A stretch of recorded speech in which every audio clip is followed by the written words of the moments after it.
तो एपिसोड 2 की शुरुआत होती है जहां पर हम उन दोनों लड़कियों को देखते हैं जो कि उस कॉफिन को उठाकर ले जा रही होती हैं जिसके अंदर डजाई होता है। पर अब वो कैट गर्ल काफी ज्यादा थक जाती है और वो डजाई से कहने लगती है कि खुद पे खुद चलो ना। पर अब अंदर से कोई भी रिप्लाई नहीं आ रहा होता, जो देखकर उसे लगने लगता है कि कहीं डजाई मर तो नहीं गया। तो प्रिस्ट अब अपनी पावर का यूज करती है और वो कहती है नहीं, डजाई अभी आराम से सो रहे हैं और वैसे भी कैसल आने वाला है, हमें बस थोड़ा ही दूर चलना है।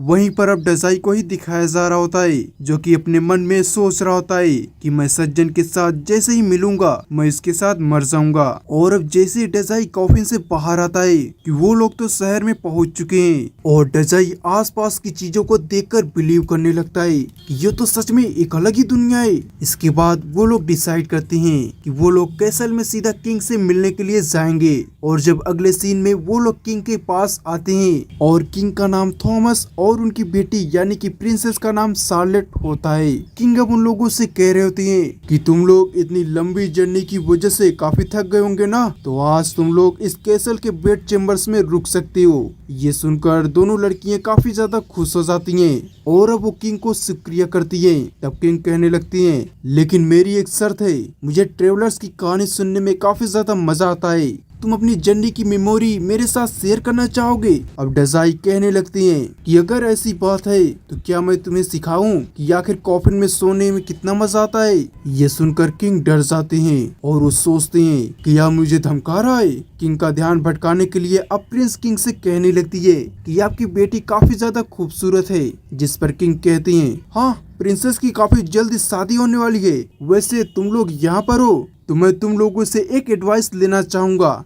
ऐसा बोलने के बाद किंग वहाँ पर 2 पर्सन को बुलाते हैं। उनमें से एक पर्सन का नाम होता है गोमेस जो कि एक वेलियट वॉरियर होता है और दूसरे पर्सन का नाम होता है होतो जो कि एक वेरेंडिंग बिस्टल ऑफ लव है। और अब किंग कहने लगती हैं कि डीमन लॉर्ड की एक्टिविटीज की वजह से जो मॉन्स्टर है उनकी एक्टिविटी और ज्यादा बढ़ चुकी है, पर अब जो मैं हूँ वो काफी ज्यादा बूढ़ा हो चुका हूँ, मैं इतनी सारी प्रॉब्लम्स के ऊपर ध्यान नहीं दे सकता, तो इसलिए मैंने डिसाइड किया है कि इन दोनों में से कोई शार्ले का हस्बैंड बनेगा और वही अगला किंग भी बनेगा। कि शार्ले ने अभी तक अपने लिए कोई भी हस्बैंड नहीं चुना है, इसलिए ट्रेवलर्स मैं तुम लोगों से तुम्हारी एडवाइस पूछना चाहूंगा कि गोमेस द फाइटर या फिर ओथो लवर, इनमें से कौन किंग बनना चाहिए, यानी इन दोनों में से मेरी बेटी के लिए सबसे परफेक्ट हस्बैंड कौन होगा। ये सुनकर डजाई उससे कहता है कि मुझे किससे पता, तुम्हारी बेटी का फ्यूचर इन क्रिटिकल चॉइस के ऊपर डिपेंड है। वो तो मुझे नहीं लगता ऐसे क्वेश्चन को तुम्हें ऐसे एरे गेरे एडवेंचर से पूछना चाहिए। तुम बेकार किंग हो, तुम तो किंग बनने के लायक भी नहीं हो। ये सुनकर अब किंग काफी ज्यादा शौक हो जाते हैं। वहीं पर डजाई कहने लगता है कि इस दुनिया में जीने का मेरा कोई भी हक नहीं है और ना ही मैं इस दुनिया में जीने लायक हूँ, इसलिए मैं तो कोई भी ओपिनियंस नहीं दूंगा। ऐसा बोलने के बाद डजाई अब वहाँ से जाने लगता है। वहीं पर अब दोनों लड़कियाँ किंग से कहने लगती हैं कि डजाई को माफ कर दो, वो दूसरी दुनिया से आए हैं, उन्हें तो कुछ भी नहीं पता है।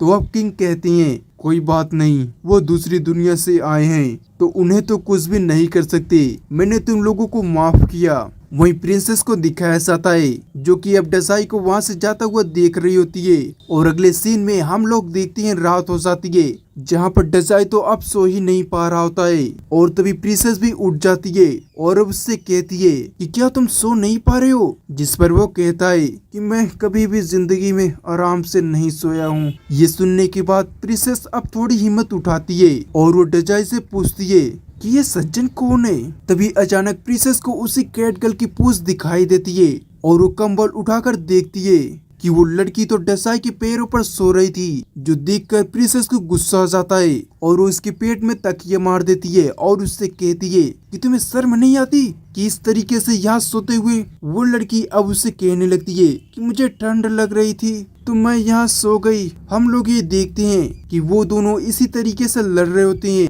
और इस मौके का फायदा उठाकर डजाई अब वहाँ से बाहर चला जाता है। वो अब जैसे ही थोड़ा आगे आता है वो देखता है कि वहाँ तो प्रिंसेस खड़ी थी जो कि अब वहाँ पर लेक को देख रही थी। प्रिंसेस अब कहने लगती है कि मैं इस खूबसूरत लेक को देख रही हूँ, जिस पर डजाई भी कहते हैं हाँ ये तो काफी खूबसूरत है, मन कर रहा है कि मैं इसी के अंदर डूब जाऊं। ये सुनकर प्रिंसेस डर जाती है और उससे कहती है क्या तुम इतनी परेशानी में हो कि तुम अपने आप को मारना चाहते हो। तो डेजाई कहता है कि मेरे से ज्यादा परेशान तो तुम लग रही हो। ये सुनकर प्रिंस थोड़ी देर चुप हो जाती है और वो कहती है कि मैं गोमेज और ओतो के बीच किसी को भी चुन नहीं पा रही हूँ। मिस्टर गोमेज इस कैसल में आए हुए हैं, काफी ज्यादा समय भी हो गया है और ऑलरेडी वो हमारे सोल्जर से काफी ज्यादा डिपेंडेबल भी हैं। मेरे डैड को भी उसकी ताकत पर पूरी तरीके से भरोसा है, तो इसलिए शायद मुझे उसे चुनना चाहिए। पर जो होतो है वो मेरा बचपन का दोस्त है, वो मेरे लिए गाना लिखता है और उन्हें आकर गाता है। मुझे अब क्या करना चाहिए? ये सुनकर डेजाई अब उससे कहता है कि तुम बिल्कुल भी मेरे तरीके के नहीं हो। तुम तो काफी दयालु लड़की हो जिसे अपने फादर की काफी ज्यादा चिंता है। वहीं दूसरी तरफ मेरी जिंदगी है, उसमें काफी ज्यादा परेशानियां है। मैंने काफी बार मरने की कोशिश करी जिससे कि मेरे फादर और फैमिली को काफी ज्यादा परेशानियां हुई, पर इन सब के बावजूद भी मैंने आज तक किसी से भी नहीं कहा कि आखिर मुझे किस तरीके से अपनी जिंदगी को जीनी चाहिए, और ना ही मैंने किसी की बात मानी है। उसी तरीके से तुम्हें भी डिसाइड करना चाहिए तुम्हारे खुद के लिए। आखिर तुम सही में क्या चाहती हो? अपने आप से ये क्वेश्चन पूछो। ऐसा बोलकर डेजाई वहाँ से जाने लगता है और अब अगले सीन में हम लोगों को सुबह का सीन दिखाया जाता है जहाँ पर किंग ने वापस से उन सभी को इकट्ठा किया है और अब वो कह रहे होती हैं कि सोलर ने डिसाइड कर लिया है कि फाइनली वो किससे शादी करेगी। ये सुनकर प्रिंसेस कहती है कि अगर किंगडम फ्यूचर की बात करी जाए तो मुझे लगता है कि प्रिंसेस मिस्टर गोमेज से ही शादी करेगी। वहीं कैटगर्ल कहती है कि मुझे तो लगता है कि वो होतो है जो उसके लिए बिल्कुल परफेक्ट रहेगा। इसके बाद किंग प्रिंसेस से कहने लगती हैं कि जिसको भी तुम अपना हस्बैंड मानती हो उसके सामने जाकर खड़ी हो जाओ। तो शार्लेट भी नीचे आती है और वो कहती है कि मैंने अपने आप से ही खुद से काफी बार पूछा कि आखिर मुझे क्या चाहिए, और फाइनली मैंने अपना डिसीजन ले लिया है। अब प्रिंसेस डेजाई का हाथ पकड़कर कहती है कि मैंने डिसाइड किया है कि मैं इस पर्सन के साथ जाकर मरूंगी। ये बात सुनने के बाद अब सभी लोग काफी ज्यादा शॉक हो जाते हैं कि आखिर ये प्रिंसेस कह क्या रही है, और इस बात का प्रिंसेस को काफी बड़ा सदमा लगता है। वो तो वहीं बेहोश होकर नीचे गिर जाती है। इसके बाद शार्लेट डेजाई से कहती है कि तुमसे रात भर बात करने के बाद मैंने सोचा और मुझे ये बात रियलाइज हुआ कि जब मैं दुखी होती हूँ तो होतो मेरे लिए सॉन्ग लिखता है और वो मेरे लिए उन्हें गाता भी है, लेकिन जब मैंने गौर से सोचा कि वो तब भी आता है जब मैं दुखी नहीं होती हूँ। वो रात में मेरे सामने आकर गाना बजा रहा था। इससे साफ पता चलता है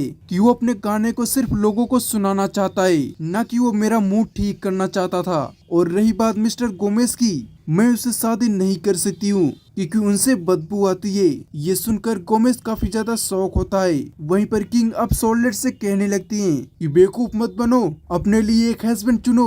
तो शार्लेट अब गुस्सा हो जाती है और वो किंग से कहती है कि आप ही बेवकूफ हो, आप बिना मेरे ओपिनियन जाने मेरी शादी किसी से कैसे करवा सकते हो? मैं तो शादी नहीं करना चाहती हूँ क्योंकि अंत में कोई भी मेरी फीलिंग्स को नहीं समझता, पर इस पर्सन ने यानी कि डेजाई ने मेरी फीलिंग्स को समझा, जिसने मेरे ओपिनियन पूछे और उनकी रिस्पेक्ट करी। ये सुनकर डेजाई कहती है, ओह ऐसी बात है, इसलिए तुमने डिसाइड किया है कि तुम मेरे साथ शादी नहीं करोगी और मेरे साथ तुम मरोगी। तभी अचानक हम लोग गोमेज को देखते हैं जो कि अपना हेलमेट बाहर निकाल लेते हैं और वो शार्लेट से कहती हैं, क्या तुमने कहा कि मेरे में से बदबू आती है? और अपने ट्रू फॉर्म में आ जाता है।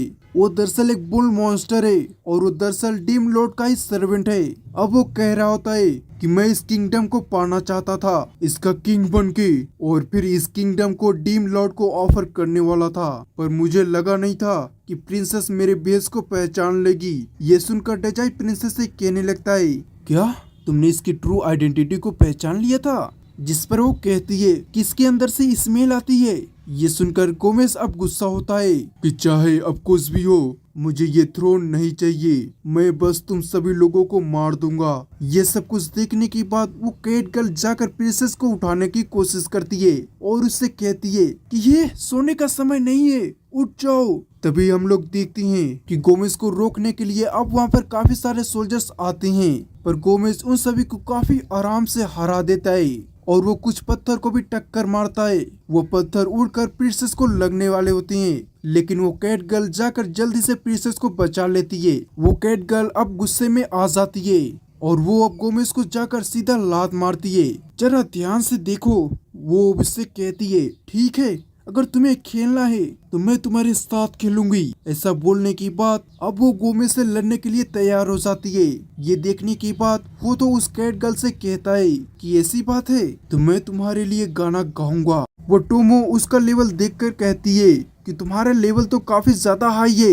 वो तो अब गाना गाकर उस कैट गर्ल को एक बफ स्किल दे रहा होता है, पर उससे कुछ भी नहीं हो पा रहा होता है। ये देखकर वो कैट गर्ल कहती है कि तुम्हारे ये गाने तो बिल्कुल यूजलेस हैं। वहीं पर हम लोग देखते हैं कि गोमेज अब उस लड़की के ऊपर हमला कर देता है, लेकिन अब वो लड़की भी उसके अटैक को डांस करके सीधा उसके ऊपर लात मारती है, जिसके बाद उसके ऊपर काफी ज्यादा जोर से पंच भी मारती है। लेकिन गोमेज अब गुस्से में आ जाता है और अब उसके ऊपर अपने हॉर्न से हमला कर देता है।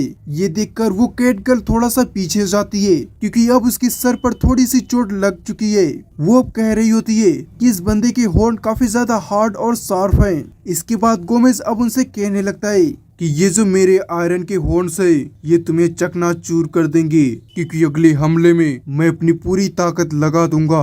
वो ये बात बोल ही रहा होता है, तभी डजाई उससे कहता है कि रोकने के लिए माफ कर देना, पर क्या तुम पहले मुझे और प्रिंसेस को मार सकते हो, क्योंकि हम दोनों मरना चाहते हैं। तो क्या तुम अपने कमाल के हॉर्न से हम लोगों को मार दोगे? ये सुनकर किंग शॉक हो जाती हैं। वहीं पर डसाई अब कहने लगता है कि जो प्रिंसेस है वो अपने बेवकूफ फादर की चंगल से छूट चुकी है, और अब प्रिंसेस की पहली विश है कि वो मेरे साथ मरना चाहती है। तो क्या तुम हमारी ये विश पूरी कर सकते हो? ये सुनकर किंग और वो कैट गर्ल काफी ज्यादा हैरान हो जाती हैं और वो डजाई से कहने लगते हैं क्या तुम पागल हो गए हो? वहीं पर गोमेज हंसने लगता है और अब वो डजाई से कहता है अगर तुम मरना चाहते हो तो ठीक है, सबसे पहले मैं तुम्ही लोगों को मारूंगा और फिर उसके बाद मैं किंग को मारूंगा और उसके बाद मैं इस किंगडम में तबाही मचा के सभी लोगों को मार दूंगा। अच्छा आइडिया है ना? जिस पर डजाई कहता है कि मुझे नहीं पता, तुम्हें जो करना है तुम करो, क्योंकि हम लोग जब मर जाएंगे